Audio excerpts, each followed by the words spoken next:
সব খবর নিয়ে হাজির আমি মধুমিতা। নভেম্বরের শুরু থেকেই শীতের আমেজ পেয়েছে বঙ্গবাসী। তবে এবার সেই তাল কাটতে চলেছে বলে খবর, কারণ দক্ষিণ পশ্চিম বঙ্গোপসাগরের উপর একটা নিম্নচাপ রয়েছে। আপাতত তা রয়েছে শ্রীলঙ্কা উপকূলের কাছে। এই নিম্নচাপ ধীরে ধীরে এগিয়ে আসছে পশ্চিম এবং উত্তর পশ্চিম দিকে, আর সেই কারণেই বাড়তে পারে তাপমাত্রা বলে জানা গিয়েছে হাওয়া অফিস সূত্রে। যদিও মাথায় রাখতে হবে এখনো এই নিম্নচাপ স্থলভাগে পৌঁছায়নি, তবে এখন থেকেই তার প্রভাব পড়ছে বাংলার আবহাওয়ায়। নিম্নচাপের জন্য গোটা বাংলায় তাপমাত্রা কিছুটা বাড়তে পারে। মোটামুটি 2 থেকে 3 ডিগ্রি পর্যন্ত তাপমাত্রা বৃদ্ধির আশঙ্কা রয়েছে, যার জন্য শীতের আমেজ কিছুটা কমতে পারে।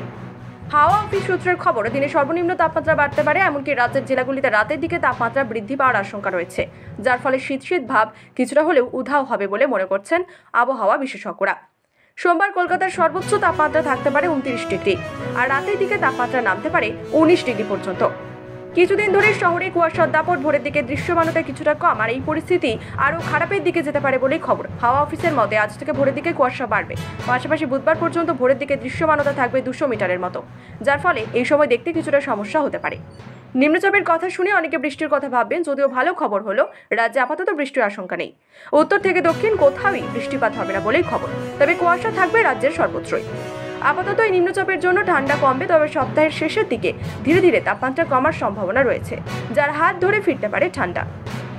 এবছর উত্তর ভারতে তীব্র শীত পড়ার সম্ভাবনা রয়েছে, তবে অক্টোবর থেকে ডিসেম্বরের মধ্যে বঙ্গোপসাগরে একাধিক নিম্নচাপ বা ঘূর্ণবর্ত তৈরির পূর্বাভাস রয়েছে। তাই পশ্চিমবঙ্গের শীতকালেও বৃষ্টির সম্ভাবনা থেকেই যাচ্ছে, এমনকি মাঝে মাঝে শীতের তাল কাটার রয়েছে আশঙ্কা। আবহাওয়ার সব খবর পেতে নজর রাখুন বিবি নিউজের পর্দায়।